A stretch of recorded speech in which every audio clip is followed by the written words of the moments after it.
Now we're going to stage dive into the 80s punk scene in San Francisco with a very cool photo exhibit coming to the San Francisco Public Library. It's called Alternative Voices, celebrating San Francisco's punk rock scene through the eyes of those who lived it.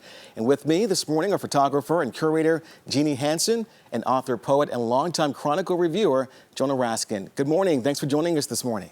Good morning. Yeah. Thank you. And Jeanne, you call the punk era revolutionary. Why is that?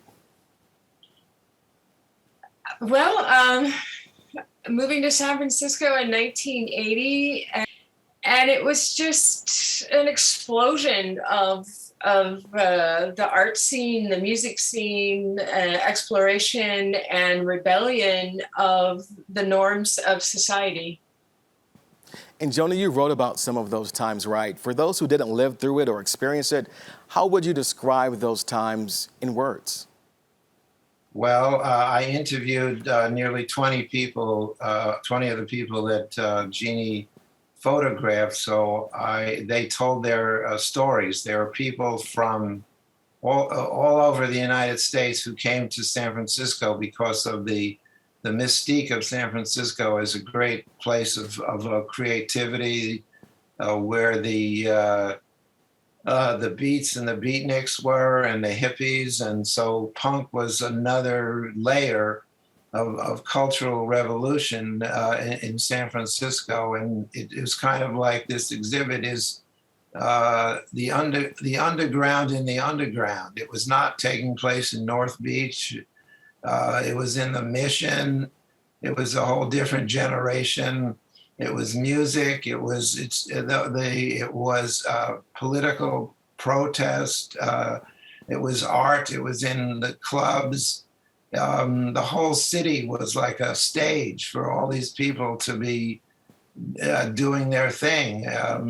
And so I think the exhibit, I would say, is like maybe you said this, it's a deep dive into the underground culture of San Francisco in the 1980s. It's a way for people to find out and explore what was happening in the city in that decade. Maybe people who lived through that time, this exhibit will kindle their own memories and bring them to life again. And Jeanne, how would you say your photographs kind of illustrate this movement in that time? I was documenting what was around me and what I was involved in, of what I was leading and those around, the musicians, the poets, the artists. But I think we all can agree, even if we're not a punk rock fan, we all can remember hearing a certain song and it just takes us back to a certain time, that perfect moment. You can remember it so vividly. And this is a chance for people to experience that in one place, huh? Yes, absolutely. Yes. I mean, I remember listening to K-San. I was living in Sonoma County, and just the punk music, the Sex Pistols and Johnny Rotten and the Dead Kennedys. It seemed like rock was being reborn, and it was familiar, but it was also different kind of rhythm and different kind of energy.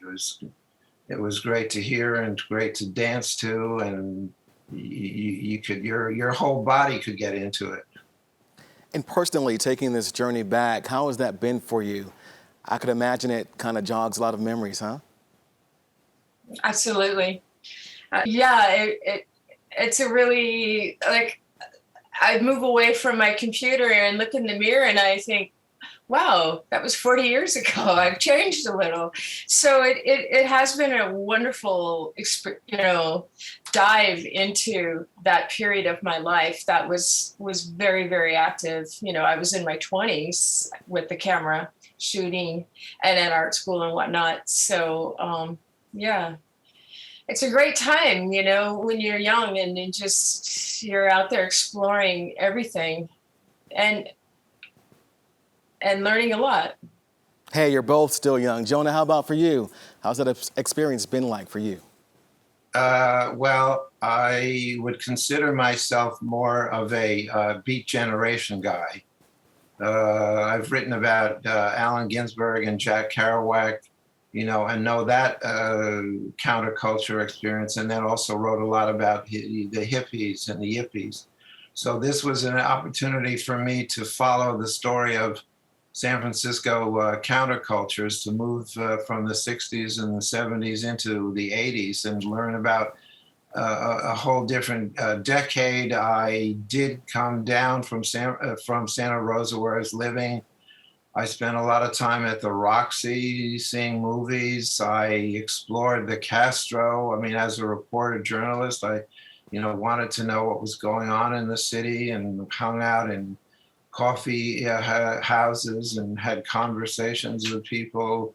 Jeannie's husband, Ken Trey, was a very dear friend of mine in the 80s. He was driving taxi, and he introduced me to a lot of what was going on in the city.